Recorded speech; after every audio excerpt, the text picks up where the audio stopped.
Have you guys tried the optic where it shows you where your bullet's gonna land? That might be good for sniping, like range. I forgot about that. I saw a clip someone saying this makes these snipers way better because you can see exactly where it's gonna land. You guys should all start using that right now in pubs, so you will get a feel for how much the bullets drop, and then once ranked comes out, you're kind of comfortable and you know where bullets go, and you can take it off.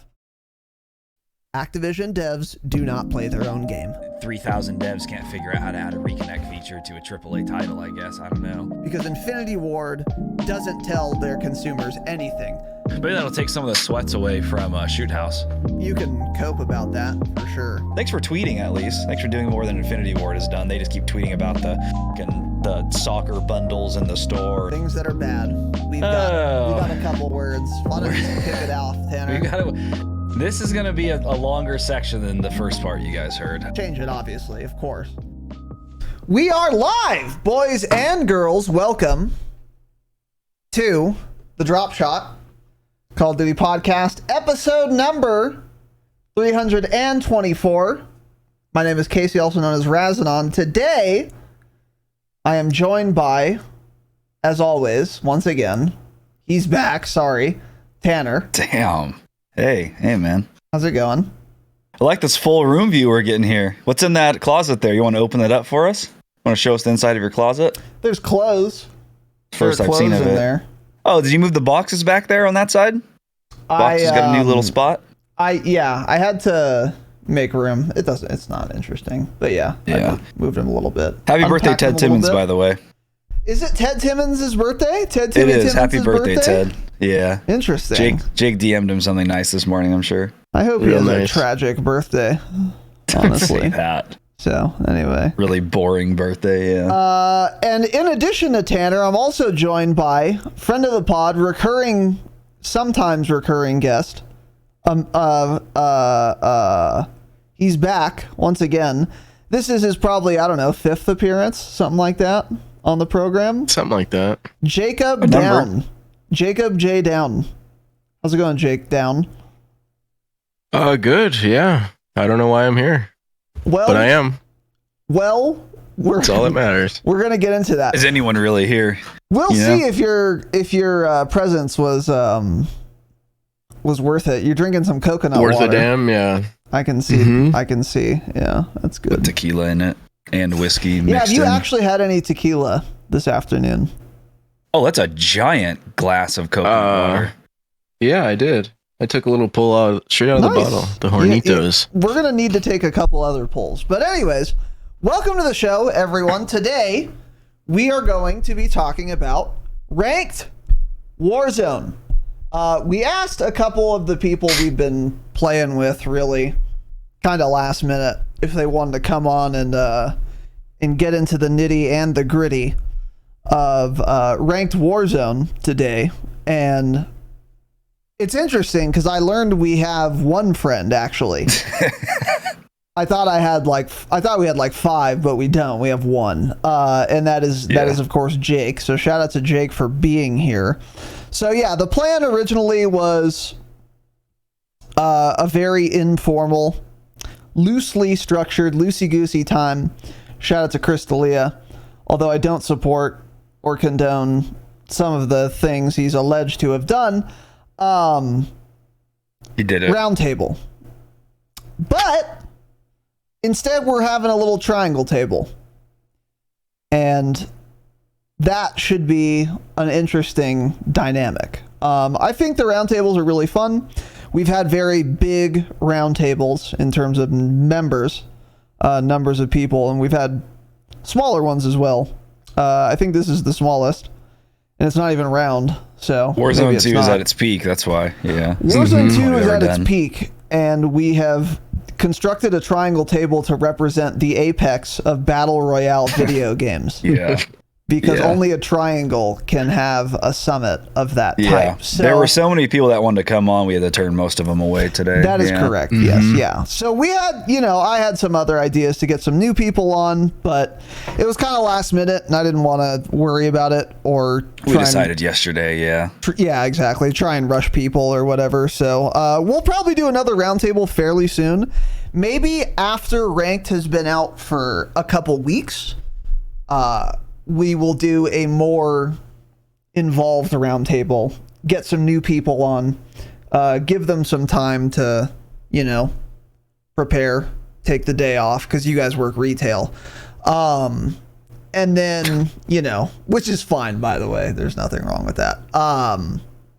It just means you have a dog shit trash schedule and you work on Saturdays. Have some empathy. I've worked enough retail to have the empathy fucking stamped out of me, actually. Okay, got it. As have you, I've been told. I mean, maybe you were lying. I don't know. Yeah, that's true. Fuck retail. Anyways, and those people are brave, almost as brave and hardworking as Call of Duty content creators like us. So, with that said, today we're talking about Ranked Warzone. As I said, pretty loose structure here. I've written some things down that we can get into, but I have encouraged our fine guests to meander a little bit. So if we want to get into something else, we can. This is not. We're just kind of lounging. Yeah, we're just lounging. We're hanging out. There's a song by Black Sabbath. You guys might have heard of this. I don't like Black Sabbath, so don't talk about it. There's a song by a band called Black Sabbath. Some of you may have heard of this band. And one of the many, dozens of sensational pieces of media they've created is called War Pigs. And that song is basically just a jam session, and then they just pressed record. And that's the song. Is that the actual backstory? Yeah, that's real. Really? Interesting. It wasn't the first time. They didn't just press record and start jamming. They started jamming, and they were like, "Oh, I liked that. Let's do that. Let's record it this time." So then they did it again. But it was a beautiful piece of art that came about from meandering, from taking the road less traveled, and that's us right now. From stopping and smelling the roses, and that is indeed us right now. That's the goal. But we do have a couple things written down, and I want to start with going over the details we've gotten on Ranked Warzone. So in our last episode, we got a blog post from callofduty.com, which had some information, but not all of it, because this is the era we're in now where they just don't tell us everything. So then we also had a JGod video where he actually gave us all the information. So between those two things, we have a very good idea of maybe this is probably going to be the final product, at least at launch, of what Ranked is going to look like. The rules, the restrictions, the rating system, etc. And we've gotten a little time to digest that. And how are we feeling about them is the first question for the Triangle Table. Yeah. I can't think of anything else as of right now that I would want changed. The only thing I can for sure see people complaining about at some point will be the weapon restrictions. I feel like people are going to beg for restrict shotguns or something, like shit that's not actually that good and no one uses, but people will just beg for those to be restricted. I feel like we'll see something like that, and I hadn't thought about launchers. I wonder how launchers come into play in Ranked. Say that, like dude. a Strela or something. Because I wonder if we're gonna get back in that meta.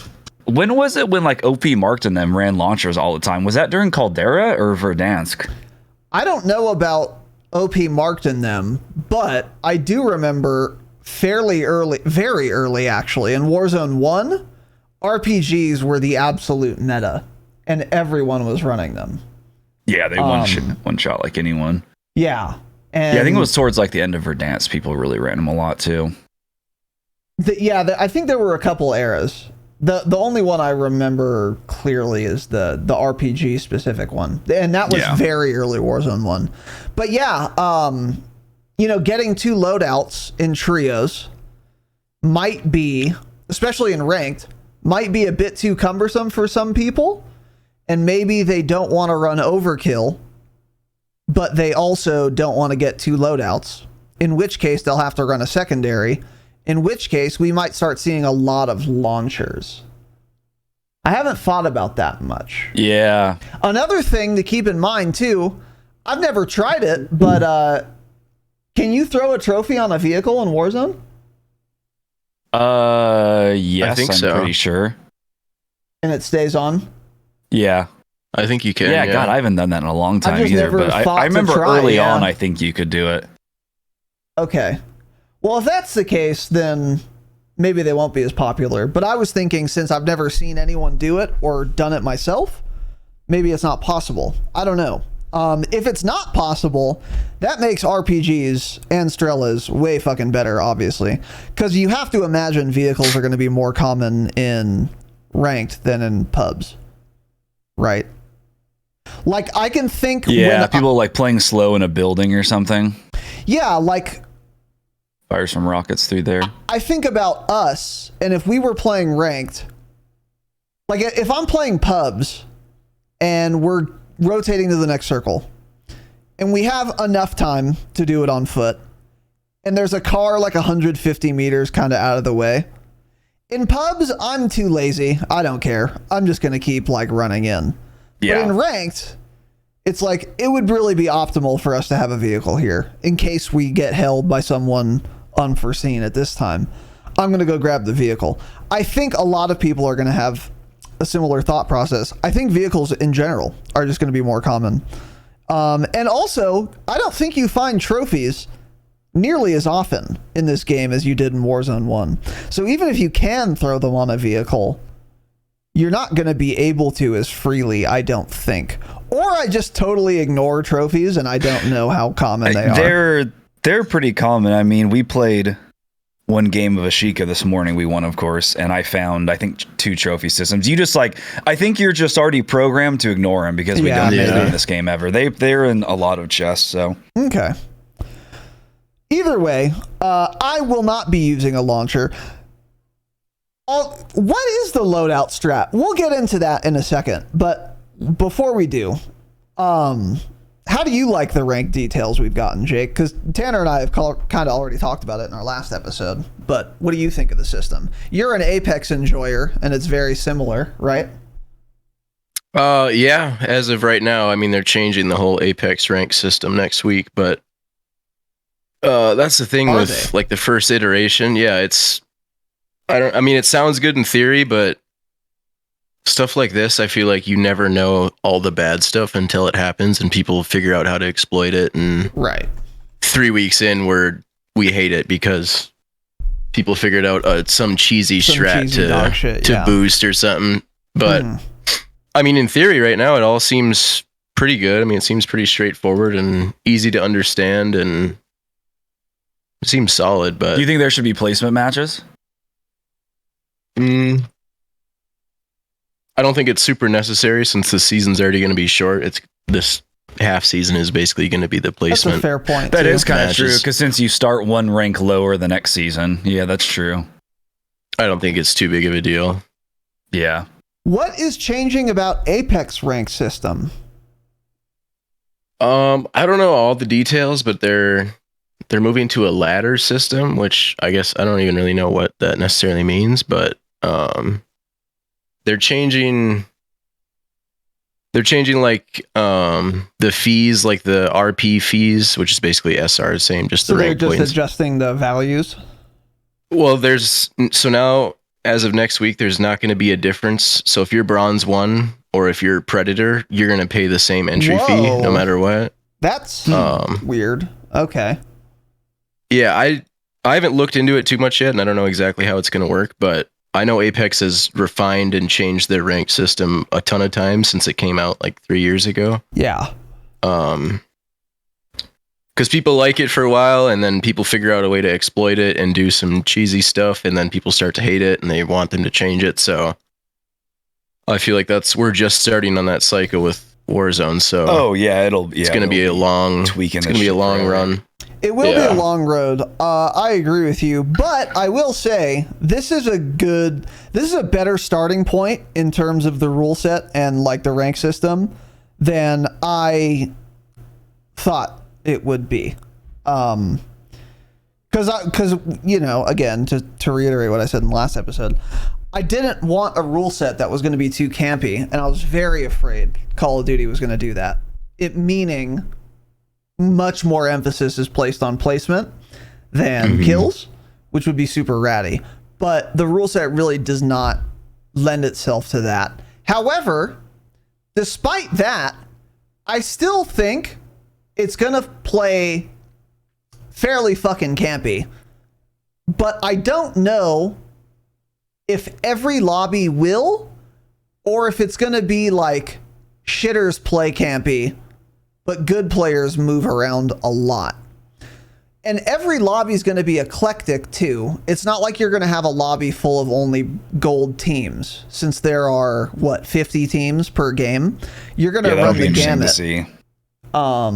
So I think it's going to play campier than pubs, but I think it's going to be like dog shit kids camping, which is better than really good players camping.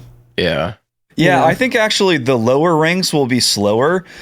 Not necessarily because, well, I guess just because the players are worse, and since they're playing ranked, they're just going to be more scared, I think. They're going to be like scared to die, which means they're also not going to seek out any kills, and then they're just going to get like a 2-kill game, and like their team's going to finish in 12th place or something because they weren't doing anything the entire time. Whereas like I think after seeing the system, the people in the top 250 will be like sweaty, super aggro players that do not sit still at all. I think it's going to be people that just push a lot of shit. Yeah. But seeing like a top 250 iridescent lobby in Warzone is going to be nuts. Seeing 150 players of that skill level, because it's one thing to see 4 versus 4 in MW2 multiplayer, but on Warzone, that is going to be wild. That is going to be very wild. Do you think pubs are going to be able to do that, or are you talking about like customs? Well, I'm talking about pubs, like higher ranking lobbies. It's not like it's going to be top 250 and iridescent and then also 15 silver teams in there. I'm not sure about that. I don't know if there are enough Warzone players to do that. Well, it's not. It would probably be like diamond and up get often placed in the same lobbies, but there's no way like iridescent's going to like. I feel like they would almost never be queued with bronze, silver, or gold. I think you're probably right, especially since Warzone's free to play. But I am curious to see how far the range is in a lobby. I mean, I guess that's true. Yeah, they couldn't even match us against our same ranked and multiplayer, which is one other team. So yeah, exactly. Maybe not. Yeah. It probably will just be a whole clusterfuck, actually. Yeah. Well, that's what I'm wondering, because Apex is implementing like the hidden MMR thing, like ranked multiplayer has in COD. So I'm wondering like if it's going to be the same thing where if you queue in and you're gold and you face someone who's platinum or whatever, but your MMRs are like, if they're going to base it more on the hidden MMR than the actual skill, and that's how they're going to try and matchmake, or if it's going to be purely off your actual skill. That's a good question. Rank or whatever. Yeah, and I don't know how that works in multiplayer. They never actually said anything about that. Yeah. They said there is a hidden MMR system in ranked multiplayer, which determines how much SR you gain for a win, independently of your performance, or in addition to, I should say, your performance in that match. But they didn't say anything about how that relates to the matchmaking. I wish they would have went more in depth on. Yeah, that's as far as, because if you're solo queuing, if you're solo queuing into a trio ranked match with 147 other people, like are they going to try and prioritize full teams against full teams? You know, I wish they would have gone more in detail on that stuff, but it's going to take a while to find a lobby for sure. Are you going to be able to solo queue Warzone ranked? Well, I just mean if you don't have it. Yeah, that's what I mean. Just like if you don't have a team and you just want to play ranked. Because that's another thing that Apex is changing. So they probably will in Ranked Warzone too, yeah. Yeah, I guess Apex is they're gonna next week, when they change it all, they're gonna prioritize trios versus trios. You know, like if you queue solo, the lobby is more likely to be other solos and duos as opposed to full stack teams. That's a good change. But they didn't really mention how that's gonna work in COD, so we'll see. Yeah, we don't know how it's going to work, and we have to assume they're going to have hidden MMR in Warzone also, and they will use it to some degree. But since we know that unlike multiplayer, your hidden MMR will not affect how much SR you get, because your SR values are all determined by kills, assists, squad kills, and placement. That's it. It has nothing to do with anything else. And your MMR can be, your hidden MMR can be anything, and you're still going to get the same rating no matter what, depending on those values. That is different than multiplayer. So I wonder if they're going to use the hidden MMR that they no doubt have in any way. And I think the only way they could use it is in matchmaking. So that is a good question. I don't know. I suspect they will, honestly, because I remember when we were fucking around in ranked multiplayer, we did get matched against, like, when we were bronze, like all platinum teams or all diamond teams, like, or platinum.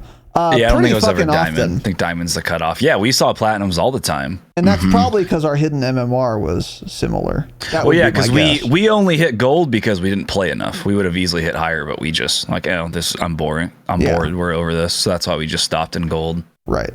Yeah. So, yeah, that'll be interesting to see. But, yeah. Anyways, moving on.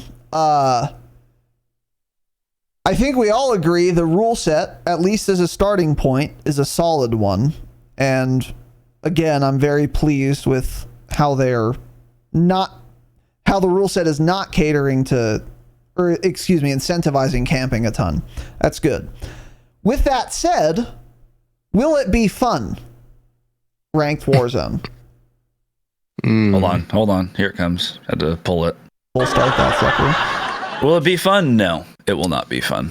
Yeah, that's the question, isn't it? That's the question everyone wants to know. If the game's not fun, the ranked play is not going to be fun, in my opinion. Yeah, I mean, it will.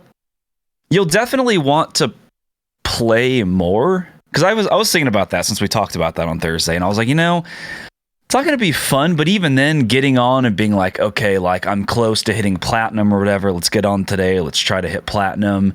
It obviously gives you more to do, but it's like, how long will you be able to even do that for? Because, like, I've been playing Ashika a ton this week, and it's just like every match is fun just because it's so fast paced, and Maz is just still so slow and boring, and I don't even know what else they can do now or what they will do to even speed it up.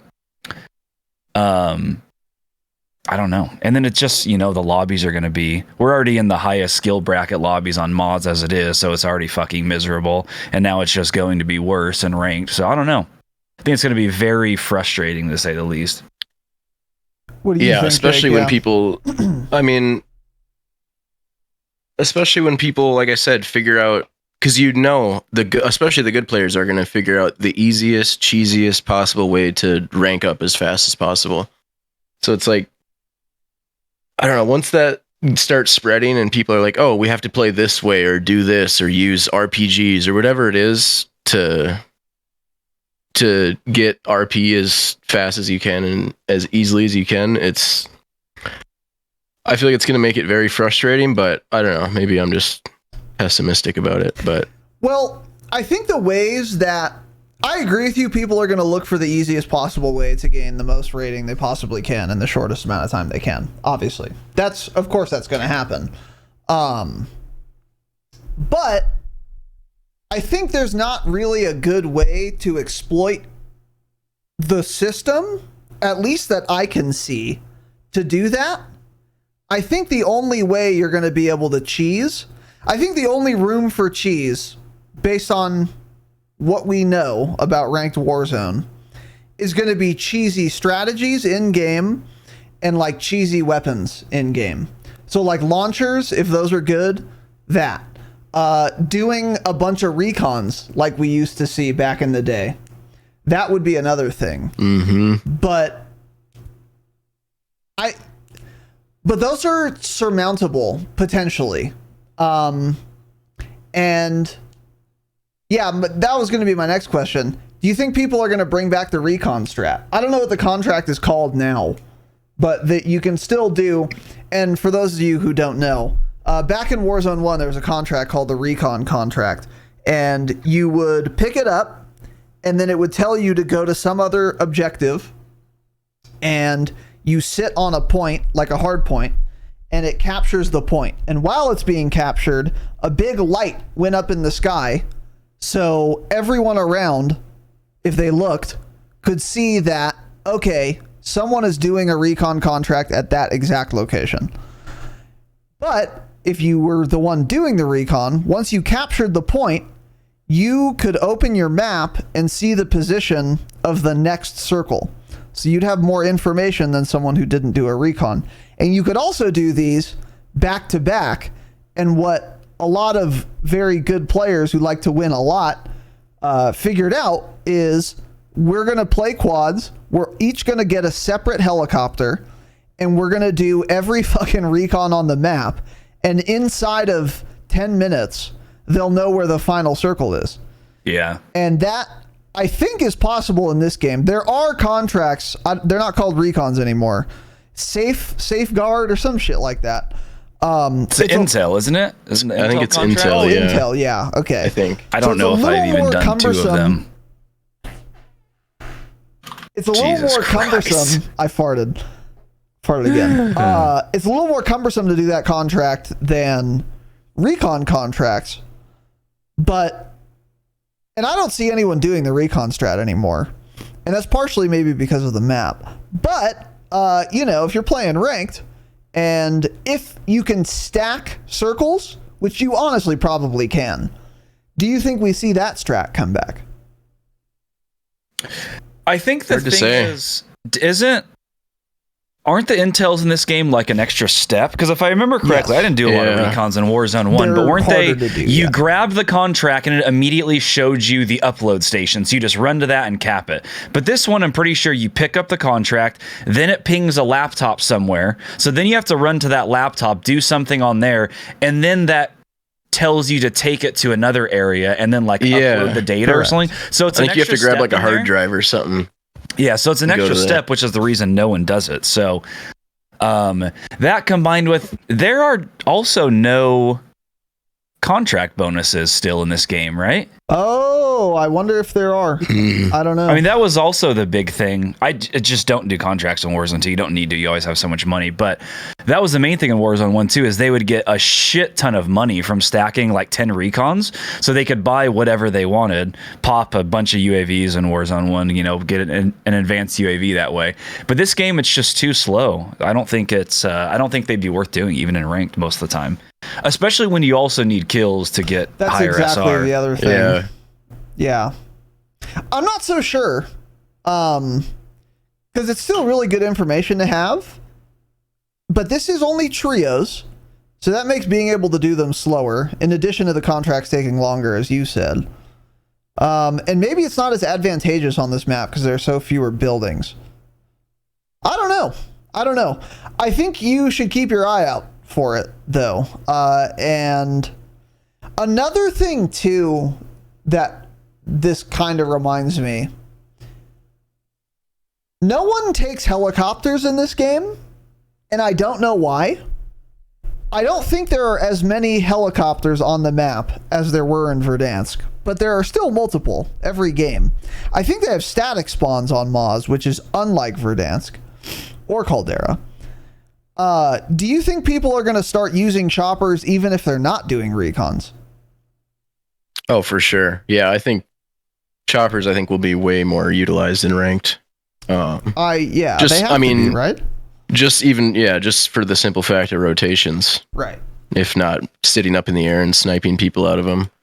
But yeah, definitely for rotations, people are going to use it, especially with how open the map is.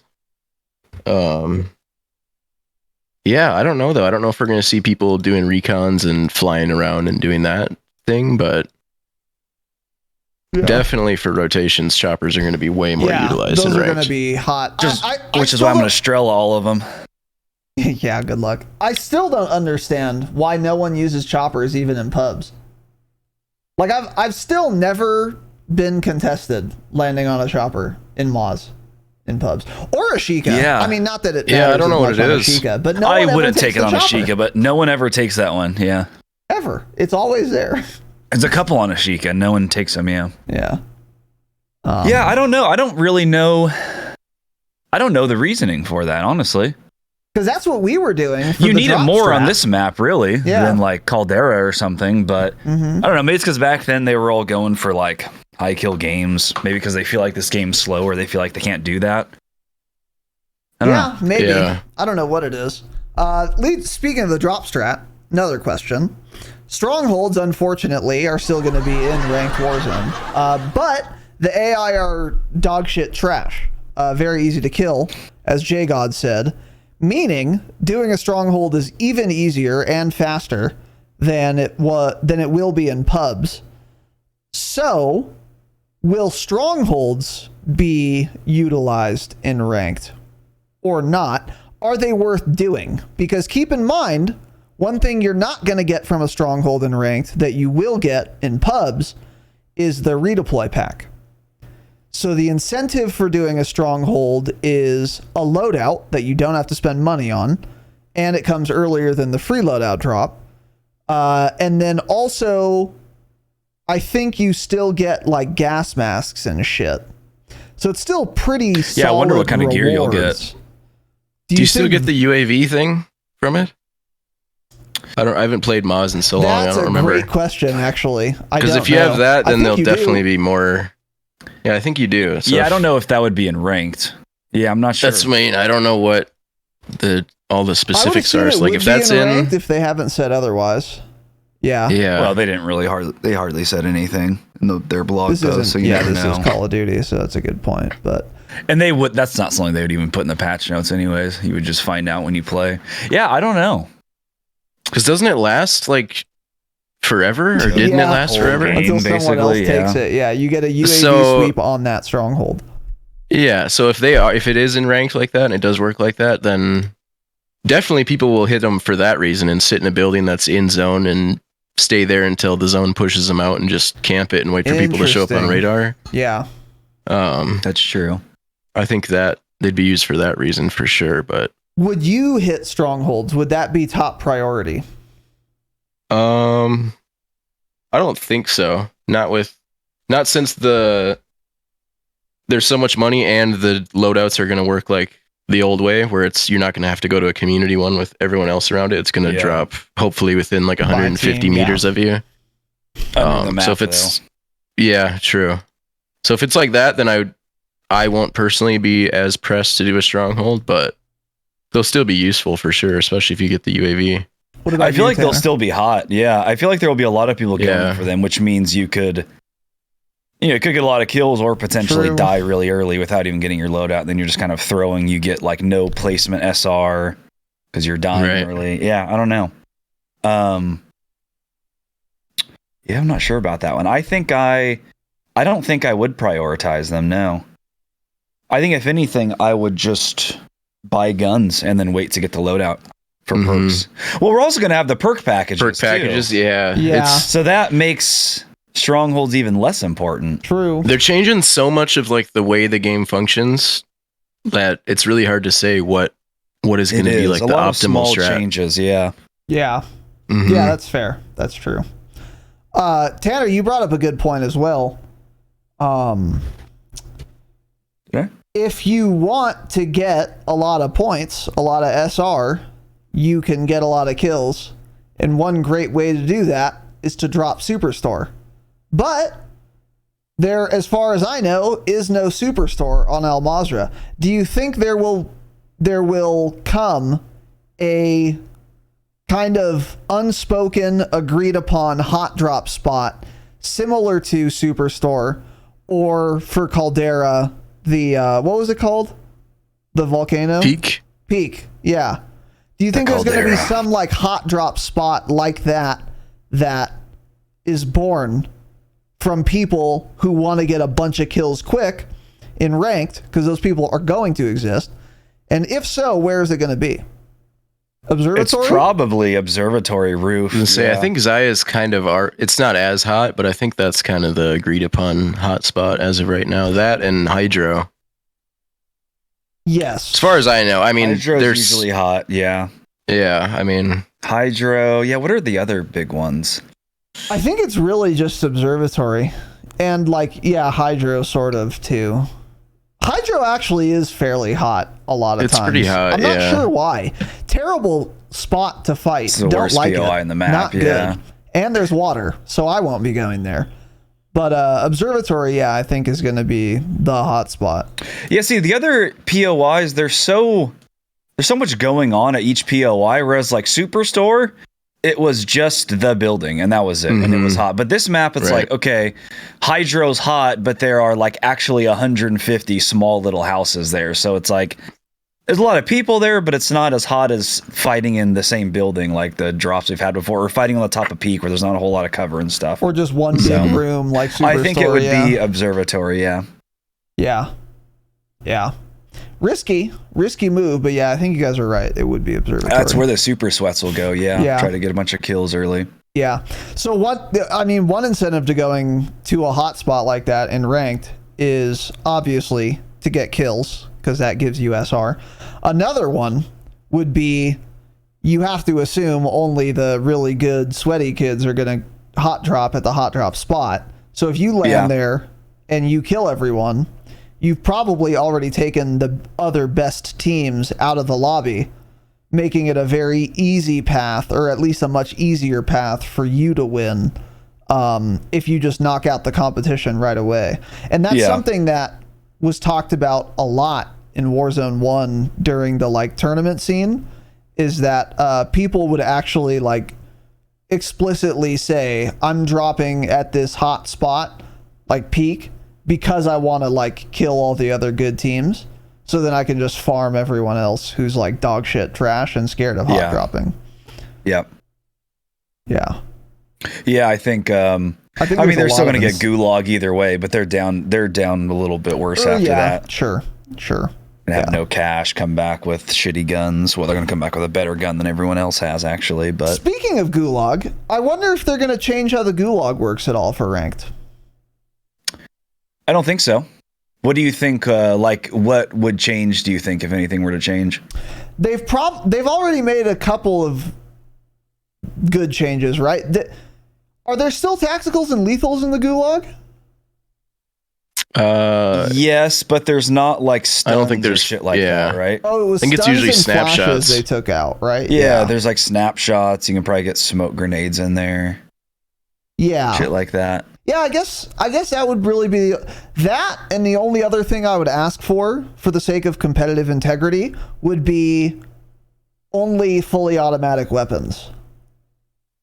I think that would be the most competitive gulag you can have. Yeah, and that's how it is right now, basically. It's pretty much only full auto guns right now. I think they said something like that. Like we took out that was at the start of season 3 they did that, I believe it was. Yeah. Okay. Yeah, where it's like mostly fully automatic guns, ARs, SMGs, stuff like that. Yeah. So, okay, yeah, then it probably won't change, but I don't think it really needs to. Okay. Will you be playing ranked? Sure, for a while. Try it. Yeah, I mean, we said the same thing about multiplayer ranked. Yeah, I just kept, like, when we talked about it a long time ago, I just kept assuming they would make the game more fun, but they just still haven't. So it's like, 3 months ago, I'm excited for ranked. It's like, oh, cool, like, the movement will be faster by then. I'll be able to dolphin dive and not be stuck delayed for 2.5 seconds. They've reduced that to 2.3 seconds now. So it's just like they didn't make any of the big changes that a lot of the player base wanted. Yeah. So I don't know. It's just classic too little, too late always. I mean, yeah, we'll play it for a while, but I don't know. Ashika's just like nonstop action, fun. It's going to be hard switching off that to go back to slow pace mods. It's going to be very difficult and weird. I think you are undervaluing how much you're gonna be drawn to the like rating aspect, honestly. You think? I mean, I don't care in multiplayer at all. I didn't care after a week of playing it, Yeah, that's true. But multiplayer is harder to compete in as a K-BAM player as well. Because I win 1 out of 10 gunfights, so. Definitely. So and maybe it's not your main thing. Yeah, every kid in there wants to be in the CDL, so they're all super sweaty. Yeah. You don't have G Fuel subscriptions or a scuff, so. Yeah. So, yeah. Yeah, maybe I don't know.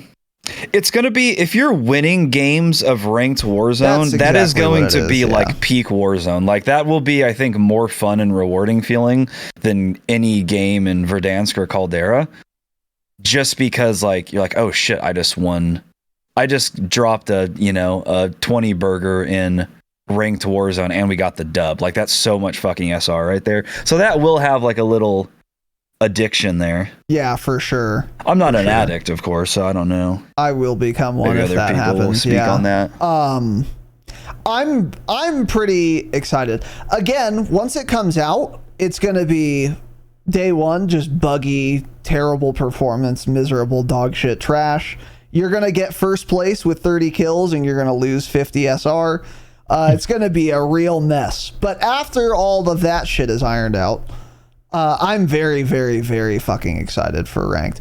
But the thing is, if you thought dying to some guy you should have heard but didn't was frustrating on Moz in pubs, oh, you're going to lose your mind on fucking ranked. Oh, we get mad enough on Resurgence when you just respawn in the air immediately. Imagine when there's a bunch of SR on the line. I know. And you die to some guy you don't hear, or you get airstrike through a building. You know, I can already see it now. The first time Jake dies to an airstrike in a building, he'll be saving that clip and tweeting it right to Ted.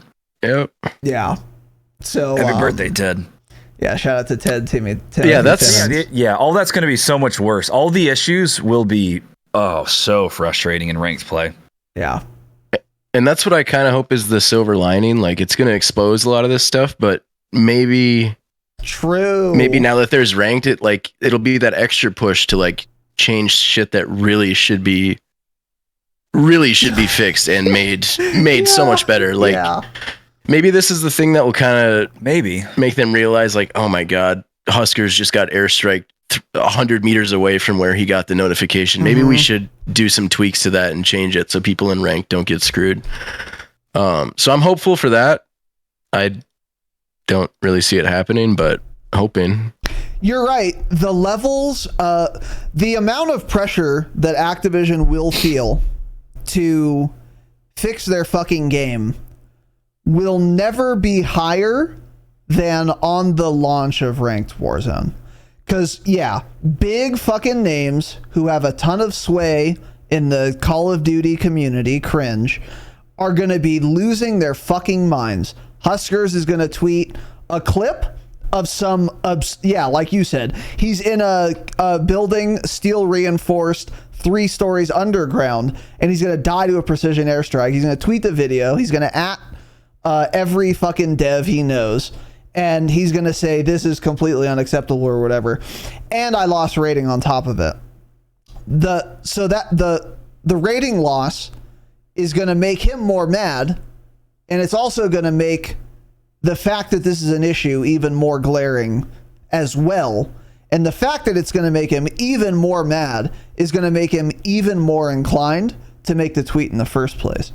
And this, I think, even will take some people who really want that creator code, and they're going to get so fucking mad that they died to this guy parachuting on top of them who made no sound. They're going to say, fuck the creator code. I'm too mad. I'm fucking malding, and I'm going to tweet also.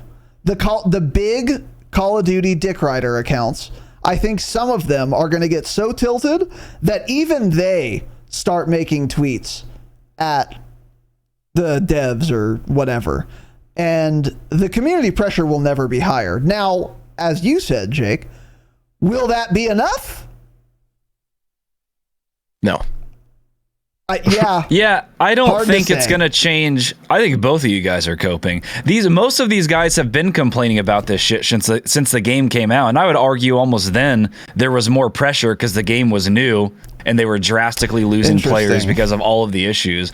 It's going to be the same people that have like been complaining and giving them feedback and they haven't changed anything. So I don't think there's no money on the line in ranked. So it's like if anything, it is more the World Series of Warzone shit is making them do changes. Like I think they already announced, I think there are more qualifiers that were supposed to happen this coming week and they've postponed those now as well because they're trying to fix server issues or whatever they're doing. The AI crashing the game. So there's no money on the line. the player base that will be playing ranked and complaining are the same guys they've been ignoring for 6 months now. So I really don't think it will have much of an effect on that. Yeah. The average guy isn't playing ranked Warzone anyways. I mean, I'm inclined to agree with you. The level of charity I'm willing to extend to Activision at this point is actually zero. So if there's any wonder about whether they'll do the right thing or not, at this point, especially after that season 3 debacle with the creator call or whatever, I'm never willing to extend them good faith or charity or be hopeful. That's never happening again, at least with Infinity Ward at the helm. Never again. So now when they even if they write in patch notes, even if they write patch notes and they say, oh, we are gonna increase health by 500, which is not a good change. But even if they said that, I would say, I don't know, we'll see once it's in the game. Because even you writing it in the patch notes at this point isn't enough for me. I need to actually play with it myself before, that's what she said, before I believe that it's real. So yeah, I'm inclined to agree. Although, if they're getting a lot of pressure, I think that's still a good thing, even if they don't do anything about it.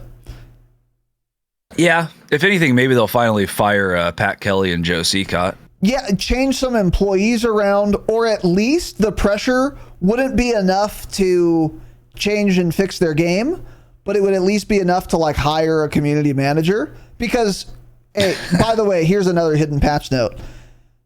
QA team, PSYOP. Community management team, this is the hidden patch note, is also a PSYOP. There's no communication with the community. As I told you guys, by the way. Well, they just do the patch notes. That's they were very happy to make tweets and blog posts and fucking Twitter videos, curated Twitter videos, sitting down with devs while they were trying to rack up pre-sales. And as soon as the game came out, where's the community manager now? Nothing. Not a single solitary goddamn tweet. Nothing. You just get half-baked, quarter-baked patch notes. That's all we get now. But maybe that would change, at least. Get a new community manager in there who says something once. Well, I don't think that would really matter, honestly. They're just writing patch notes. But yeah, the girl that was at the COD Next event that was talking a lot, I don't remember what her job title is. It wasn't community manager or something higher than that for Infinity Ward. It was a fake job. I remember this. But even she would like always tweet a lot, talk about things, and then one day she wipes every tweet on her Twitter and just doesn't tweet about the game at all anymore. Mm-hmm. Yeah. They hit the $1 billion threshold, and that's when you have to stop. Yeah. And this was take right your Twitter after down. This is right after she's on COD Next. They're done. Talking about how they're going to do a better job of communicating this year. Then she deletes every tweet she's ever had. Yeah. Yeah. I think it would matter though, Tanner, because it's not just patch notes, although it is patch notes, but it's also like, again, Raven, I think, set the standard as far as I'm concerned during Caldera, where in the patch notes, first of all, they would do more blog posts, but also in the patch notes, they would have a blurb after like every single weapon change, and they would explain why they're doing it. So yeah, that's true. Even if it was a dog shit change, I would at least know where they're coming from, and it would give you some insight into where they're going. And some of that can contribute to meaningful changes down the line. So they say, oh, we've increased the headshot damage of the AK-47 by 500 times. And then they write in the blurb, we want to do this because the AK is dog shit. And then everyone's like, whoa, hold on, guys. The AK isn't dog shit. But if they didn't write the blurb, no one knows why they made the change. So then no one says that. So then the change doesn't get reverted later. That's obviously an absurd example. But I think it could matter. But again, like you said, it's a lot of cope, probably. Yeah, I would love for them to explain why they nerfed the RAL great 8 one. times and then buffed the single shot RAL. Exactly. Yeah, that's what I want to know. I would love to know why. Like, give me a detail. So that we can have a dialogue on about why that was the case. Yeah, exactly. But anyways. Yeah. What is your next little point here about the SR system?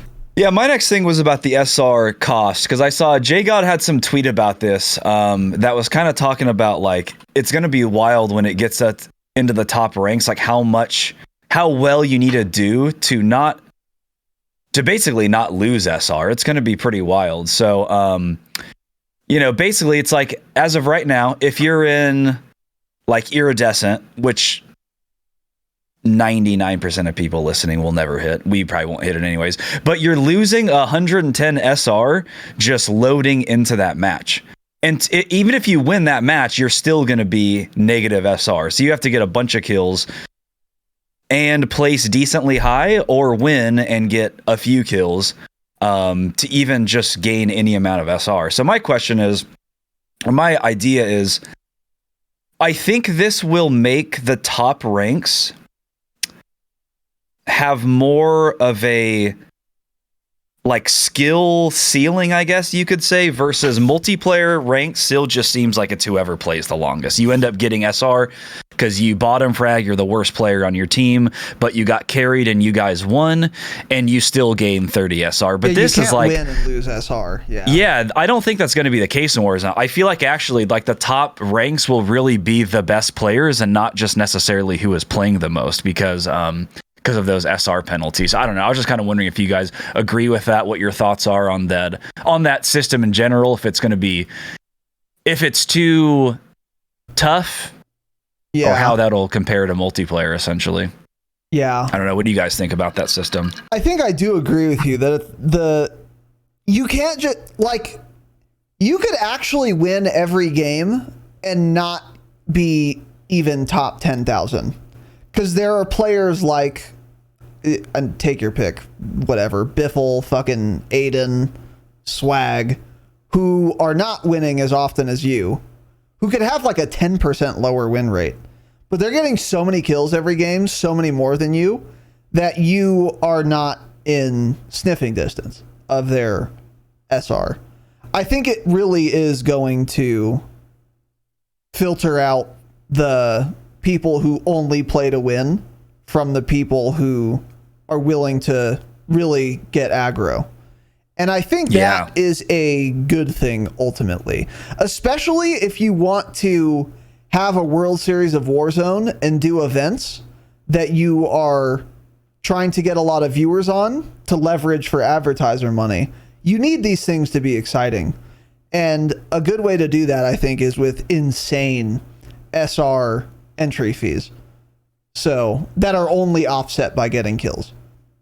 But like you said, Tanner, Iron, and I used to be an Iron fan until he thought Activision was doing some actual fucking black ops against him. I still can't believe that story's real. Activision is hiring random kids online to random kids in a fucking random Discord for like COD Slayers XD Discord has fucking Activision fucking badgeless agents in there making people sign NDAs. Iron was saying that from his underground bunker in Tennessee.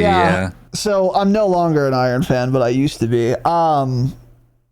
We're all allowed to think dumb shit. That's fine. But anyway, Iron, his win rate in Warzone generally, way fucking higher than the most popular Warzone streamers. Swag, Biffle, Aiden, whoever, Booyah. And all these people who are largely, I think, agreed to be the better Call of Duty players. And yeah, Iron gets regular. I would be very curious for all of Warzone 1 what his average kills per game was compared to his win rate. Because I bet you his win rate was probably like 65%, and his average kills per game was probably like 4. And if those are going to be your stats in ranked, you're just not hitting top 250. I don't even know if you're hitting iridescent at 1 or 3. Yeah, there's higher? A lot of games in... 1's higher, right? I don't even think you're hitting iridescent 1 with those stats. I'm not sure you're hitting iridescent at all with how costly the entry fees are. Yeah. Is it too much? Yeah, I don't know. Yeah, see, that's... Yeah. When you think about it that way, like Iron, that is very true. Because even if he gets a win, he often actually does not get more than 5 kills in a match of Warzone 2. Yeah, actually. So if he's getting like... Well, I guess kills count for a lot. If it's late game kills...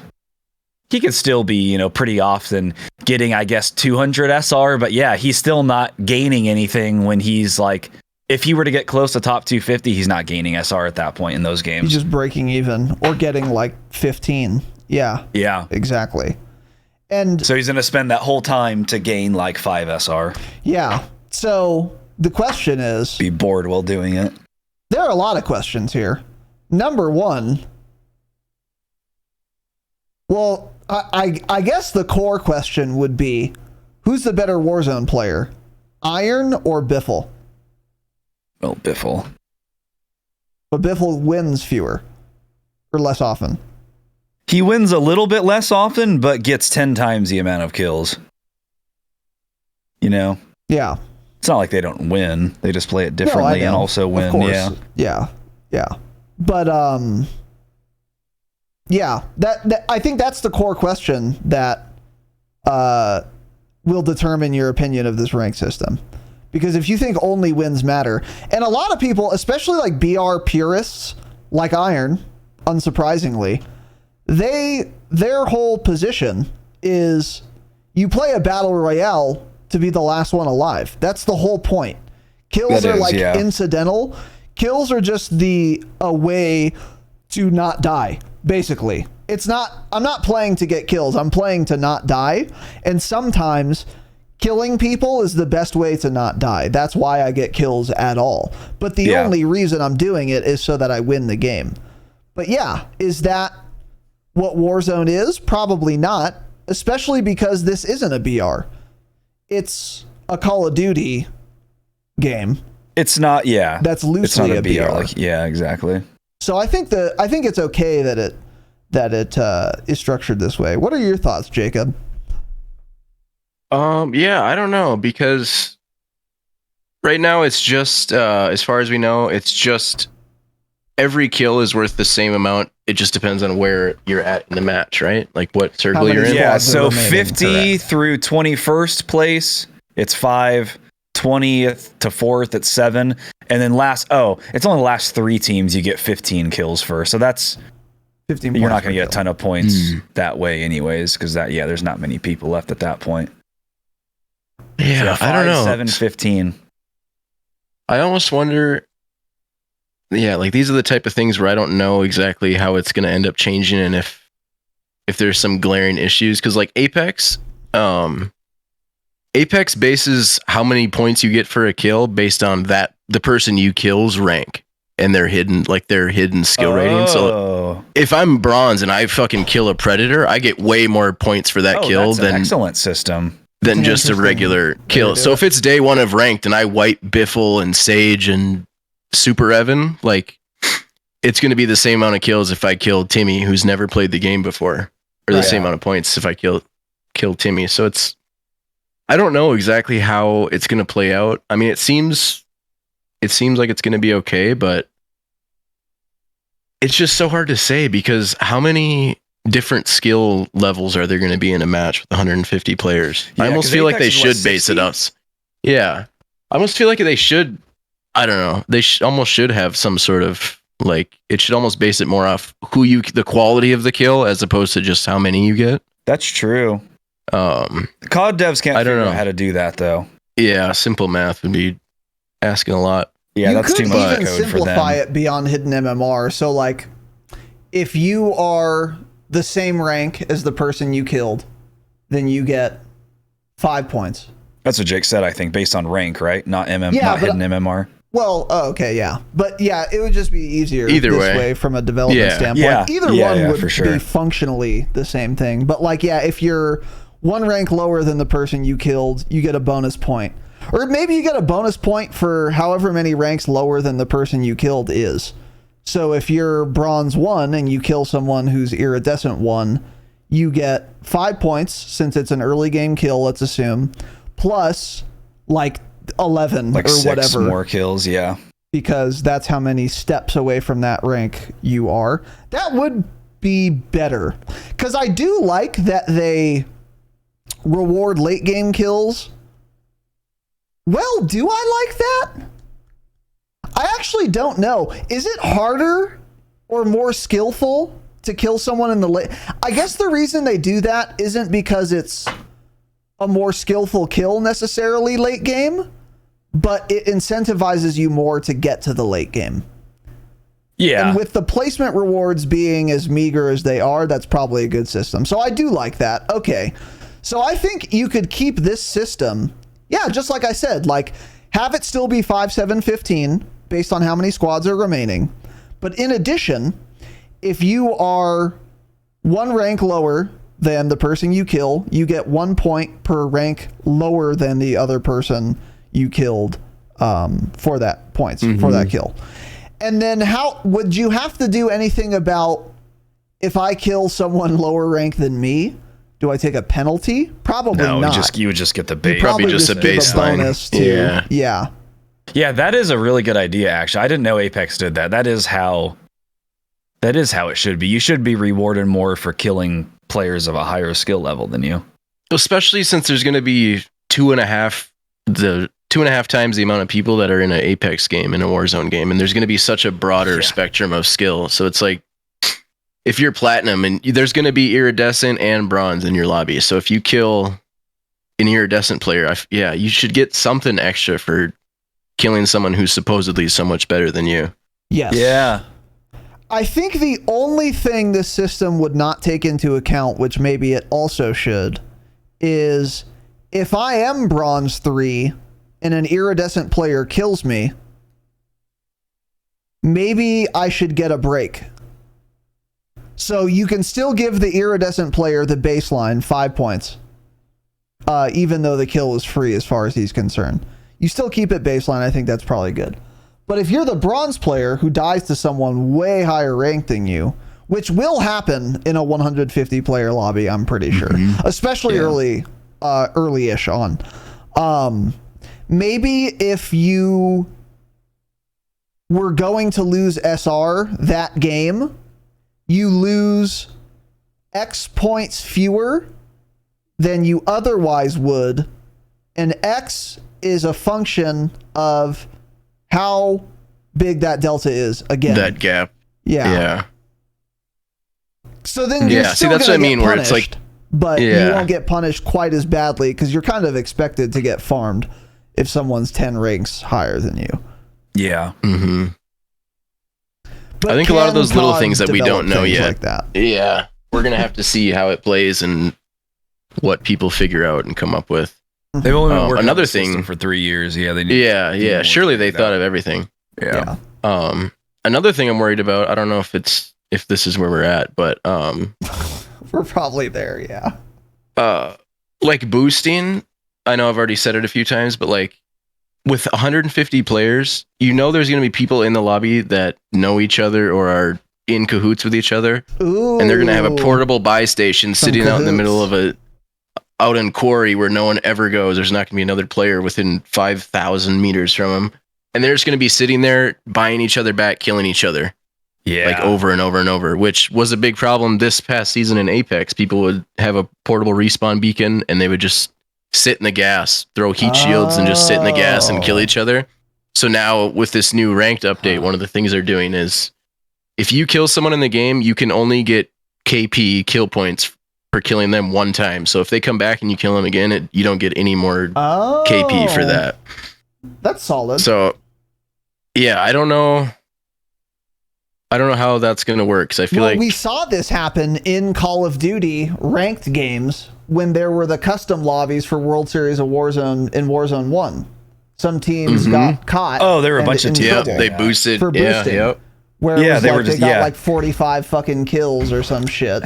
No, one guy had I think 71 kills. 70 something, yeah. And there was this other team in the lobby that had all of those deaths, and it's like, oh, I wonder how that happened. Yeah, interesting.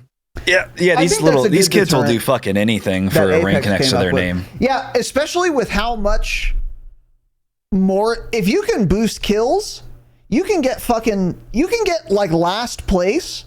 But if you get 71 kills, you're like chilling. So yeah, that's a problem. But I think the Apex solution would work totally fine in COD, or even like you can only get points for killing them twice. Right, because you can come back. Yeah, something like that. Yep. Yeah. I feel like they're going to have to change something like that. Yeah. I think you're right. See, that's what I mean. It's like ranked could be really fun. You're having a good game. You guys all have 10 kills, and then you get to the end and you realize, oh shit, there's these other guys that got 3 times the amount of SR just by boosting in the corner of the map, and they left 5 minutes ago to go get a new match. And to go get more SR. Yeah. Yeah. True. So, I mean, you can't base your expectations off the small dog shit things that might pop up, but you know those things are going to happen, and it's going to be really frustrating. Sure. Yeah, for sure. I think that is a fairly easy fix, though. Like you said. Well, you'd think. But just like the kill streak banner. On the other hand, exactly. Yeah. On the other hand, this is Call of Duty. Took them 3 years to figure out, let's put it down 4 inches instead of and they still haven't figured out that precision airstrike shouldn't go through indestructible buildings. So yeah, who knows? Great. Well, that's a feature, yeah. Great point. Yeah, so I'm looking for boosters. Hit my line if anyone wants to help me boost my way up to top 250. Thank you. Yeah. All right. Next, couple other little topics to get into here. We're going to do a little more on broad strokes, and then we want to talk a little bit about actual loadouts and what you should be using and shit. But before we get to that topic, text chat, prox chat, are these things going to be restricted, removed, in ranked? Ought they be? What are our thoughts? Yeah, because Jake, what your theory was to use, like people would use this for boosting or something, maybe? Well, I mean, in theory, but you could also realize, these guys are meeting up in quarry and boosting. Let's go over there and kill them. But that's true. Also, it could be like, we just got killed by Biffle camping in this building. Put it in text chat. Biffle's in this building. Go kill him. So I don't know. That's something I didn't even think. Yeah, that would be a massive issue. Yeah, true. Very. So true. I don't know how that's going to play out, but I think at the very least there will not be proximity chat in ranked. I think it'll be like a Ashika. You'll just hear death comms, which I hear a lot of because I kill a lot of people because I'm the Ashika assassin and you guys aren't. We'll edit that in. Yeah. Well, Jake is. You're not. I think you're Raz though. Got it. I think that text chat adds almost nothing for ranked, and the downsides are way bigger. So yeah, you probably just take it out. In addition to prox chat, if anyone's dumb enough to be using that, just don't let them make that mistake. I think that's probably fine. One thing I would not like about that, though, is of course the shit talking aspect. So if you just fucking gap some kids who are, I don't know, camping, and they get mad in prox chat or something, and you want to be able to say, like, get out of my lobby, freelo, you're dog shit. I would really feel bad if I could not use that avenue. But wouldn't be the end of the world. So it would be, yeah. Or have like only prox chat after the game ends, maybe. I don't know. Well, the people that are like using game chat that you hear in prox chat, they won't be playing ranked actually at all. They don't know what ranked is. Yeah. Yeah, they don't even know that setting is on, so they're you have to be pretty brain dead to use that. Yeah. So that's true. That would make for some funny clips and moments if it's like a good player against another good player in like a top like iridescent Warzone ranked lobby and they down them and they're just standing there plating up, shit talking them, yelling at them through their mic as that person downed is live for 3,000 viewers, Yeah. That would make a lot of good moments. That would make Warzone ranked fun. To this, still, the best thing about Moz is the prox chat. I mean, if prox chat exists every time I down someone, I shit talk them, yeah. Yeah, maybe you keep only prox chat, but not text chat. I think that would be fair. What about death comms? Better, yeah. Should there be death comms in ranked? Oh, of course. Yeah, you got to have the death comms. You could make an argument that you're losing a little bit of competitive integrity there. Because if you kill someone and they like mauled, you're like, okay, well, I guess you already know if there's a team wipe, but it could be like, oh yeah, I shouldn't have gone here or whatever. Then his teammates are far away. But if they're like fucking calling you out in death comms, like, oh, he's one shot, he's one shot, then you actually got information that you wouldn't otherwise have, where his teammate is right on your heels, Yeah, and you know what? From Activision's perspective, they know that ranked would be more toxic. So if anything, there will be no form of communication with anyone. Yeah. Including I can see them doing deathcoms that. even. Yep. Yeah. Which would be unfortunate. I think deathcoms, even though it would be a little less competitive, you got to keep them in. You got to keep the deathcoms. Hey, quick question. In Warzone 1, did you get the deathcom when you down the person or fulled them? Full. Okay, and what is it in this game? Full. Same thing. Okay, it's broken. Because yesterday, at least one time, I downed some guy, and immediately when I downed him, he's like, "Oh shit, he's right there," and I heard him, and I hadn't killed anyone else. No, there is no prox chat on Ashika. Oh really? And then and then the guy was down, and I'm like, did I just hear that correctly? And then I throwing knifed him and fold him, and then he continued to talk. He's like, yeah, he killed me. Interesting. So it's just another one of the 1,000 things that's broken in the game. Okay. Yeah, feature or bug? Because I thought I was crazy. Because when I heard that, I was like, that's not a normal time for me to be hearing that guy talk right now. But okay. Yeah. Yeah. Interesting. Anyways, sick game. Some things to keep in mind. Last thing on this topic before we move on to loadouts and shit. Will there be a cheater issue, and how bad will it be? Miserable. The worst possible. The worst, yeah. As bad as it could possibly be, yeah. So one thing, though, you do have to be like level 45 to play ranked, which is one of their anti-cheat measures. Make it be like level 100. I don't know. I think that'll help. I don't think it's going to do enough, though.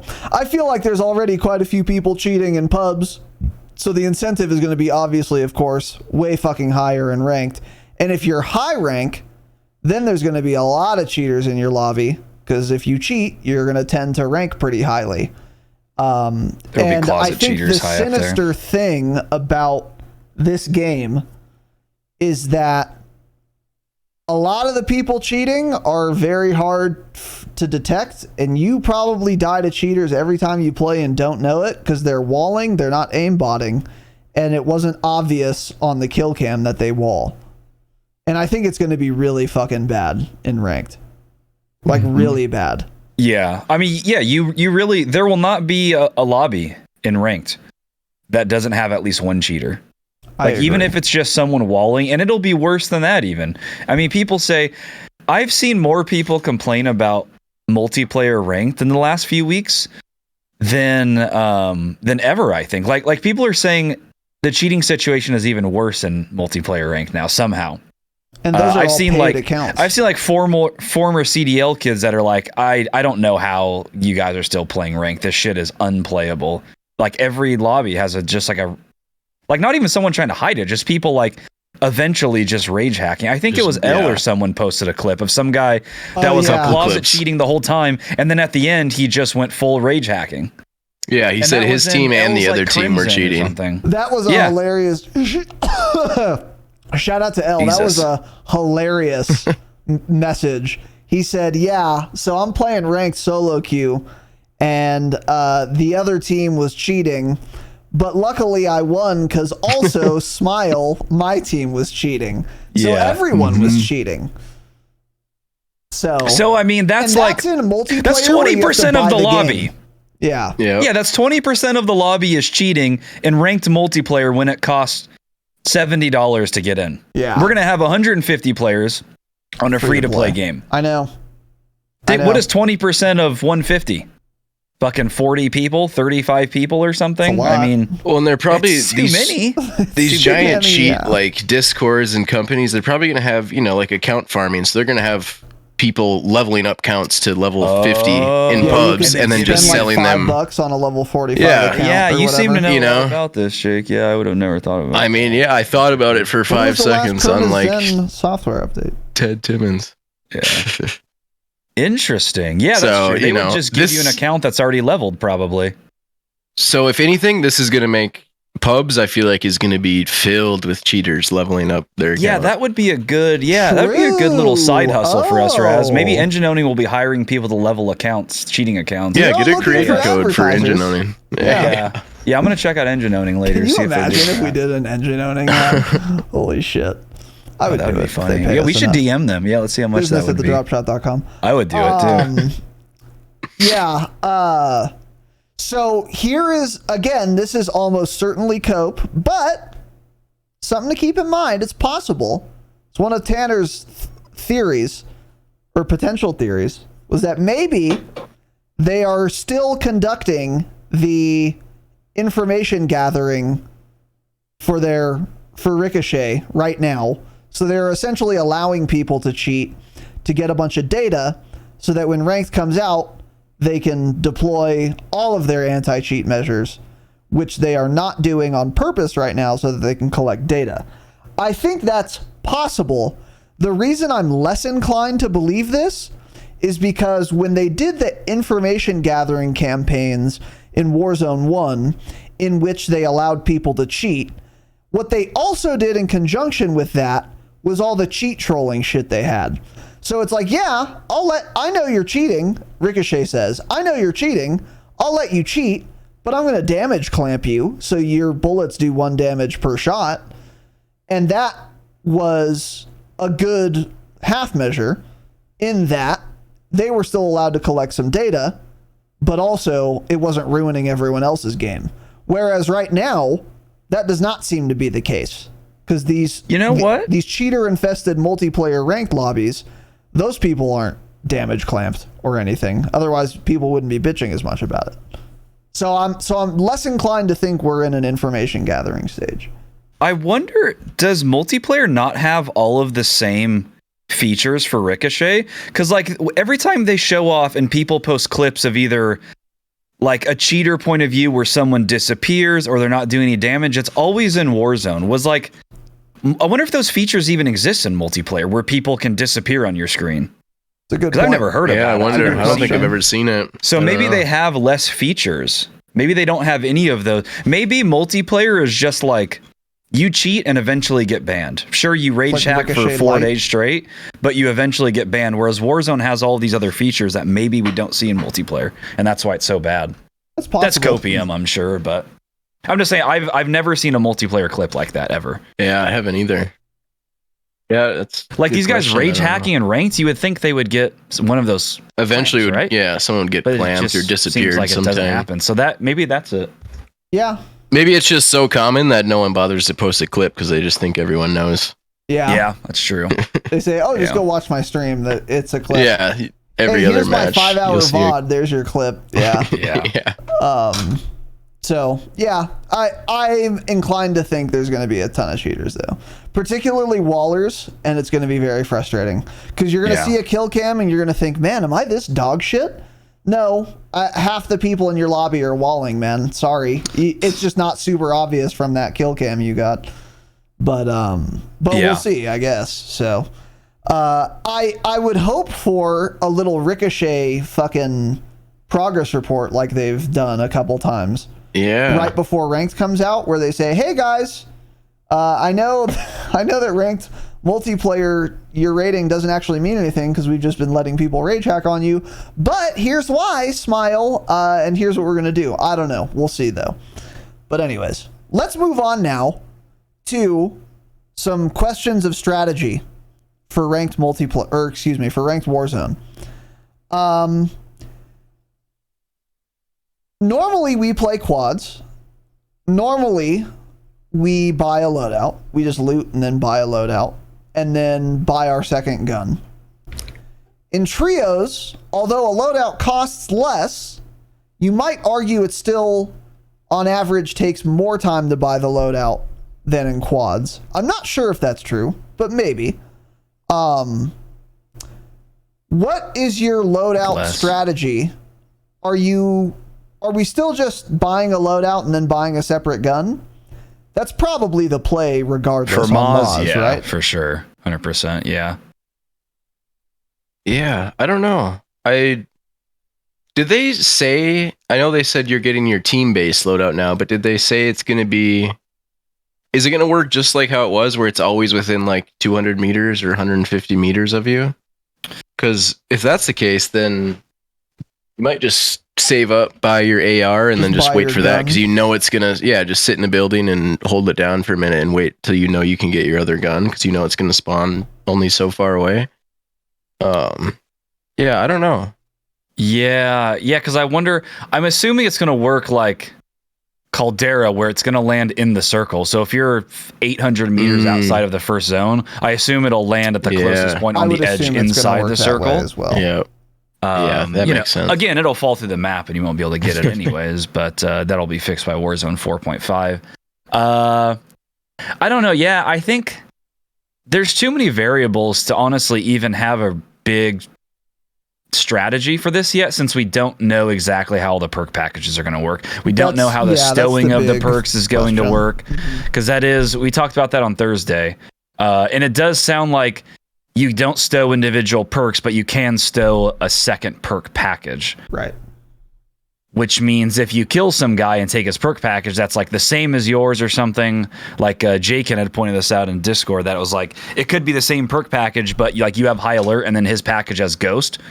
So it's still your same perks, and you're just essentially swapping ghost for high alert. So it's technically packages, but it's going to be like the same perks anyway. So I don't know. I don't know how that's going to work. If it's insta swap, I think that is a miserable mechanic.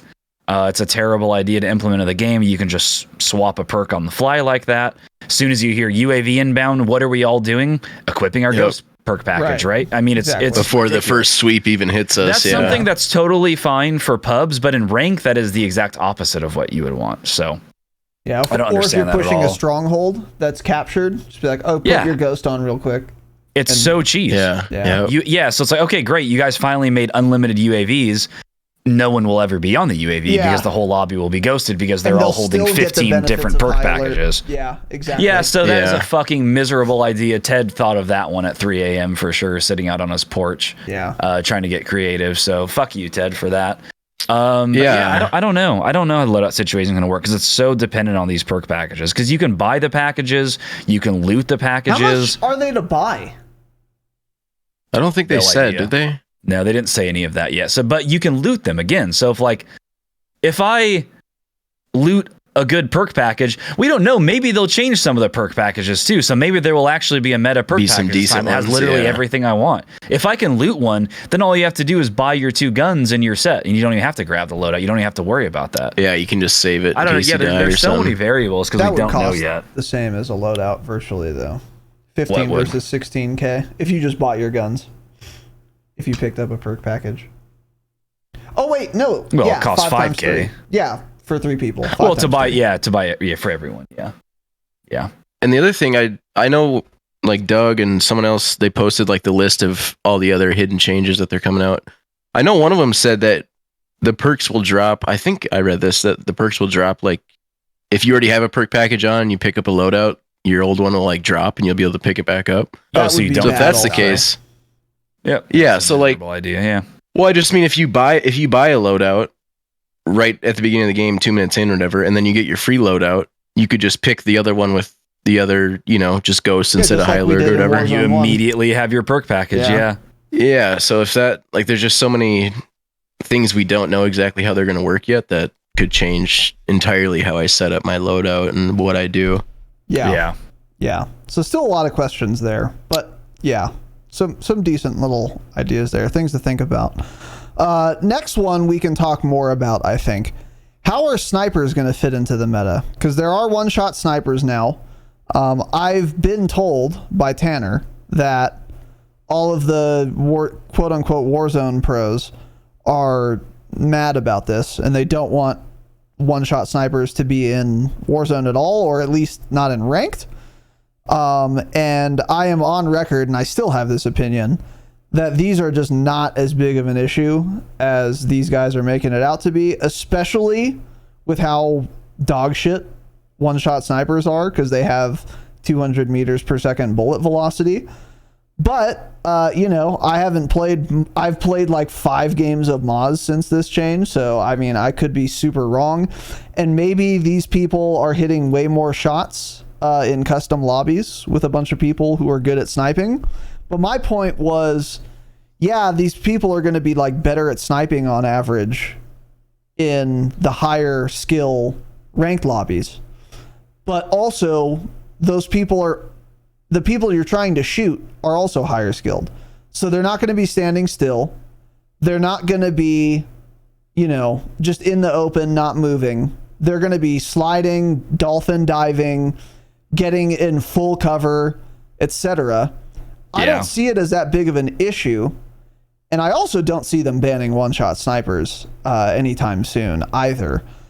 So another observation, the few games I have played of Moz, there is a healthy proportion of snipers. It's not everyone. It's certainly not the Car 98 days where every single team had someone sniping, but it's a healthy amount of people sniping. And that changes dramatically the flow of the game and how you play it. Because even if it's hard for them to hit your head, if they still have a chance. And if there are 3 people sniping, that's a lot of chances that I don't really want to take running across an open field. Whereas before that change, I might be willing to do that because they're never going to hit me with their red dot RPK. With all of that said, are snipers going to be this huge fucking problem that these guys think it will be in ranked, particularly in the higher ranked lobbies? And conversely, will you be sniping? Do you think that's going to contribute to you winning more often? And should all of you be sniping? Only 1, 2, etc.? Sorry. I think them comparing the World Series of Warzone is not nearly the same as just actual ranked play. Because I get it for the World Series of Warzone after watching it. It's like you're in like 5th circle, 4th circle, and there's like 70 people left still. And what are they all doing? They're hiding in buildings because they're trying to qualify for the World Series of Warzone to win hundreds of thousands of dollars. So that's why snipers are bad in that, because they're all just in buildings. So like the second you peek around a corner, there's going to be another team of 3 snipers already looking at that window. So you just immediately get downed. But like in actual pubs ranked, there will be plenty of people that play fast and aggro. And there's not going to be that many players left at the ending circles like that, so I don't see it being as big of an issue as they're making it out to be. I can understand it for World Series of Warzone, and like I said last time, I think the pros should... They're the ones competing. I think they should decide the rules instead of some guy that just so happens to work at Activision that is ranked 35 in Warzone. Yeah, and has a 0.1 KD. He shouldn't be deciding the rule set for those players. I think they should essentially have their own committee that decides their rules. And if they don't want them, then they should ban them. But for actual ranked play, I don't think we'll see that issue because there's not the money on the line. People aren't trying to qualify like that. And yeah, I don't think they're as good as people make them to be. Because yeah, it's like the ending circles in ranked will be a lot of people rotating and moving. So they're going to be in the open. You're going to be 200 meters away trying to hit a shot. You're going to miss. Like you said, they're going to be dolphin diving. It's not World Series of Warzone, everyone in a house just pre-aiming everything. It's not the same at all. So I don't think it'll be an issue in ranked play. And I think I probably will be running it. As much as I don't love how they feel, I think I would run it with some sort of like sniper support AR or like an SMG that can reach out to range a little bit. Like I think a lot of the guys run a one-shot sniper and they'll run like a Lockman sub or something. That's a pretty good build. I like the 74U. It doesn't kill the best at any range pretty much, but it acts as an AR and you can use, high velocity rounds, no optic. It will be similar to a sub and also an AR. That's like my favorite one. So I do think I would run a sniper though in ranked. Yeah. I don't know if the whole team needs it. I would say 1 or 2 guys. But yeah, no, I don't think there'll be that big of an issue. What are your thoughts? Yeah, Jacob? I was so surprised, like right after season 3 dropped, within like a couple days, I saw everyone complaining, like, oh my God, every lobby is just one-shot snipers. And I'm like, is it really? Now, granted, I haven't played that much Moz either, but it's like, I can't imagine it's that bad where everyone's like hitting their shots all the time, like you guys said, because the velocity is just so dog shit. Yeah. That just really surprised me that people were complaining that hard about it. Yeah, but that was a little shocking. Just a side note, have you guys tried the optic where it shows you where your bullet's gonna land? That might be good for sniping, like long range. I forgot about that. I saw a clip, someone saying this makes these snipers way better because you can see exactly where it's gonna land. So now I don't know if they like the explosive velocity shit. I think. I mean, yeah. I think so. For the distance, it's like, you know. So if it's on a moving target, it doesn't help at all. Yeah. I guess it'll kind of help. You still have to know how much to lead them. Right. Also, right. Not only the bullet drop. The thing with that is I think it really, really kills your aim down sight speed. I was gonna say it's probably a massive another attachment slot. Exactly. Yeah, that's the other thing. But yeah, I mean, someone else was telling. Maybe it was in one of our live stream chats or in Discord. Though. Someone was saying that. I saw a clip of it. I was like, it looked interesting. I would say this. You guys should all start using that right now in pubs, so you will get a feel for how much the bullets drop, and then once ranked comes out, you're kind of comfortable and you know where bullets go, and you can take it off. Mm-hmm. Good comms, really good comms. Yeah, that's what I think you have to max out like the Victus in order to unlock it, though. I think it's on the Victus. So that's what you have to do if you guys didn't do the DLC guns. It's on the Victus XMR. My Victus is also Orion, so I do have that attachment. What about your Cronin? My Cronin is also Orion. So is it? Yeah. So if there's a special optic on that, I could use that too. Yeah, good comms though. That's a good thought. But yeah, I think I'm trying to look this up, see what the I think like getting used to it now and then swapping that bitch off later. Or maybe not even. I don't know. Depends how big the cons are, what you're losing. But that's something to think about for sure. My thing with snipers is, I largely agree with what both of you guys said. Here's the thing about sniping. This has always been true in Warzone for me, no matter what. If I'm sniping, I feel like my team tends to win a little bit more often than if I'm not. But I get actually 50% of the kills I would otherwise get if I'm sniping versus using the meta. Well, we'll edit that out. The meta long range AR. So with how important getting kills is for SR in Warzone 2, in conjunction with how much more difficult they are to use in Warzone 2. I mean, if you're getting on Moz, if you use an AR normally, but you're also good at sniping, and you're averaging on Moz 10 kills, if you start sniping, you might win more games, but you're going to be averaging like 4 kills now. Is that worth it? I don't know. But then there are other times where it's like, I'm getting held, or my team is getting held, and the only way we get out of this is if someone is sniping. And if we don't have a sniper, we are guaranteed to lose here.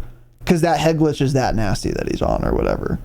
So it's like, if you choose to snipe, you are essentially sacrificing kills from SR and hoping that it translates to SR from placement instead. You know?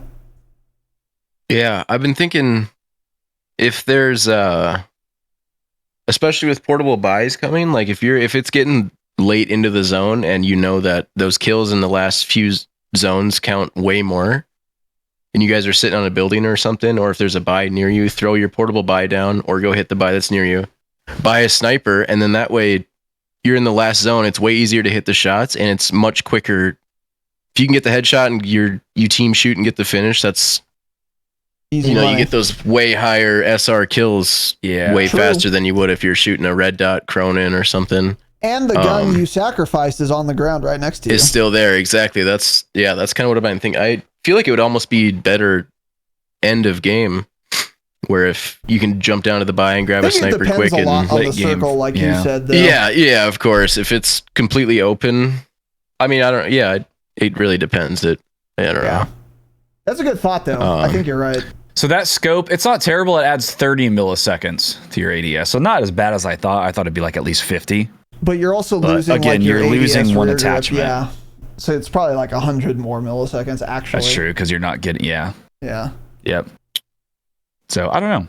But yeah, it might be interesting to use late game, I'm feeling. Yeah. I feel like it might be, because then you won't need that scope. I mean, not that you need it anyways, but you definitely won't need it late game, where you can just, if you know there's a team sitting on this building, head glitching it, and it's real rough, run to the buy quick, get a quick down, your team airstrikes it, you know there's one kill off that team, you guys can push up and wipe them and take their building. And if that's going to be your strat, where you really only plan on sniping in those scenarios, you could even fuck around and throw like a Schlager or a VLK on a sniper. Get less glint. Get no glint too, or less flinch. Arguably easier to use. Yeah, what's the optic people use on the sniper? I think the VLK is the goofy one people are using. No, it's called something else. It zooms more than the VLK. I don't know what it's called. There's 55 optics. I don't know which one it is. Yeah, and they all suck balls. It's the Forge Tac Delta 4. That's what everyone. Oh yeah, that's the one. That's a 4 times. Yeah, I haven't even tried sniping since they became one shot. Except, I mean, I ran a non one shot sniper one game, which was still decent. But yeah, I do want to give it a shot and just see how it is. I almost want to try that optic just so I can, like Raz said, get a feel for the velocity and the drop, and then maybe it'll get easier to actually use it without it. It won't be so bad. That's a solid idea. I totally forgot about that optic, but yeah, I think I think you would want one person who's really good at sniping to kind of always have that thing on them for ranked. Yeah, just so that you can get, if anything, you get out of those sticky situations. And again, you got to play to find out. With the way this map is built, it could be possible that those situations are so rare, it's not worth giving up all the extra kills you would have gotten in the 10 other games you played. So you just take the L there, actually, and it's still like better for you in the grand scheme of things for SR. I don't know. But yeah, I think the thing we all agree on is that they are not going to be as big of an issue as some people have been making a stink about, especially in pubs like you said, Tanner. You're right. Yeah. Because if you're trying to qualify for World Series of Warzone, I don't know if there was like a kill multiplier, however that system worked. I think it might have been only placement. I don't remember what it was. If it's placement only, of course, snipers become like more of an issue because everyone's camping, you know. But in this, it's like if you want to get a bunch of kills, like, do you even want to snipe? It's, So, besides snipers, last little thing I want to talk about here. What is the meta loadout going to look like? Normally, I'd say it's too early to call because weapons are balanced, things are buffed and nerfed, etc. But this is Infinity Ward, so that's not true. If Ranked comes out next week or 2 weeks or 2 months from now, there will have been no weapon changes in the meantime. So essentially what I'm asking is, what are the meta weapons? What's the meta loadout right now? If you're assuming you're not sniping for Ranked Warzone trios. Seems like everyone's still running the Hemlock on Ashika mostly. On Maz? Yeah, sorry, on Maz. Yeah. On Ashika. Yeah, I was kind of so easy to use. It's hard not to. I was kind of jumping through some streams before we started and saw some people using the Squall, but I mean, even that, it's harder to use than the Hemlock. And when you like think of using that at like 75 or 100 meters, that becomes a lot harder to use. So I think if nothing changes, it'll for sure just be the Hemlock still. People will be running the Hemlock. And, well, I don't know, because if people are sniping, then I don't know what they'd use, actually. I think a Hemlock is even better if people are sniping, because you're guaranteed to hit shots and get flinch on, like, every single bullet. You know? Yeah. Because if I'm just trying to make you flinch, I'll take a 3-second TTK if I'm hitting every bullet, because you're never hitting me back. And, like, taking you're people immediately sniping not off of anymore. Headshots, you know? Yeah. Yeah. Yeah, I agree with you. I think Hemlock is just the best easily, just because it's so much easier to land shots, especially on Maz, like you said, where you're going to be shooting people at longer ranges. You know? Yeah. Yeah, I don't know. But I know a lot of people still have been using the RPK, which that might be, people might still run that. Yeah. Isn't that crazy? I feel like you'd want the RPK. Yeah, it's just so hard to tell, because it's, if you're aggressive, I feel like you're going to want an AR, but if you're playing more for placement and trying to get those late game kills to get your SR that way, I feel like those type of people will want to run an LMG. But I don't know. It's kind of hard to say, especially since I haven't played Maz lately. So I haven't tried the Cronin on Maz with not that I would use a Schlager, but with any sort of zoom optic. Yeah, I don't know. Yeah, I don't know what I would run. It's just so hard to say right now. Because the Cronin feels so nasty on Ashika. It feels... Yeah. It feels so nasty. Yeah. It feels like you're killing people with no plates when you hit like upper chest, neck, head. Like it's that much faster than the hemlock. Because you got to think people in ranked too, they're going to want to get those, they want their kill points. So there's going to be a lot more team shooting, which like in Apex is a big thing. You time it 3, 2, 1, shoot this guy on the roof, everyone at the same time, and you just evaporate them. Yeah. So it's like they might take a little more recoil and get a Cronin because they know you're all going to be mounted up shooting at the same guy at the same time. So things like that can come into account too. Yeah. But Apex has a time to kill though. It does have time to kill, it takes it has minutes to kill. Yeah, getting team MTK. shot in this game is not great. That would not be fun. Getting team shot trying to cross in the open. You know what else is going to be way different about ranked than pubs is you are going to get insta thirsted every time you're down if you can be. People are going to be hungry to get those points. Yeah, because downs mean nothing. Downs don't mean shit. If they get it, so you're gonna get insta fucking thirsted. I was kind of thinking about that too. Actually, I'm like, I'm surprised like for downing someone you don't get like 1 or 2 or 3 points or something. But because that's another thing, like the person sniping may get a ton of damage and just end up not getting SR because they're not getting full kills. They're one-shotting someone, they're downing them. That person's getting res. They're fully plating. I actually don't know exactly how the assists work in this game. If I down someone, he gets rezzed, he fully plates up, and then my teammate full kills him. I'm not getting an assist on that because he rezzed and fully plated and he's full health, once his health is regened, you no longer get the assist. That's what I would assume, but I'm not sure the devs even know, so. Yeah, I don't know how that works. It's a good question. So yeah. You still get the kills on your squad points, though. Right. So it's not like you get nothing. That's for true. sniping. Yeah, you'll get nothing. Yeah. But yeah, it's very true actually. Yeah, I want to try the Cronin on Moz and see if I would use it because there might be a way to build it and still get maybe some zoom with like a hollow, like you said, and it'd be better. Just because the damage range is so much better than the hemlock, it might be able to make it work for some people. It's better in every single way than a hemlock. Yeah. It fucking fries, but it's just as soon as you're past like 50-ish meters, you'd just much rather have a hemlock. Especially if people are head glitching you. There's a point Tanner made in an episode we did recently where he was like, dude, I was using a hemlock on a Sheikah, and if people are head glitching like on the top of Promenade, boy am I glad I have it. Because I'm just I'm landing every single pixel. So yeah, I don't know. It's a good question. But what was I gonna say? Yeah, I wonder if throwing knives are worth it also. On so Moz, that you can probably thirst not. people quick. Yeah, I don't think because most of your engagements aren't going to be that close anyways, I don't think. Yeah. I think you would rather have like drill charges may actually end up being the drill charges are probably going to be true. For all the little rats. That and then people with how is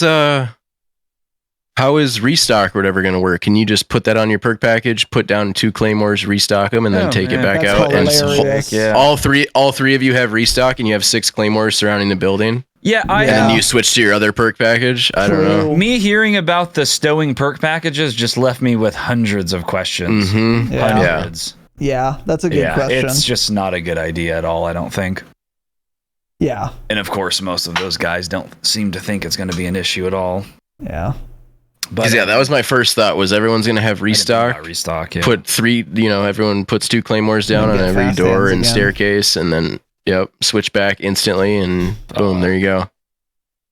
That's why I was like, there has to be some sort of something for swapping perk packages. Like you either, there has to be a downside to it. It's otherwise just all upside and it's so cheese. Like some sort of delay, there needs to be something with it. So I'm very curious to see how that ends up playing out. I did not think about restock at all, but no, I didn't. I was mostly thinking like Ghost. Yeah. Like even if you're not a little rat who camps, like how nice would it be to have a restock stowed package? Just so you can, let's say you rotate into zone and it took you guys 6 smokes. Oh, just put on restock. We're in zone now. Just wait, let them recharge. Wait 30 seconds and boom, switch back. And then go back to high alert or whatever. Oh, UAV, go to Ghost. Okay, UAV's done. Go back to fucking high alert. That it's absurd. Yeah.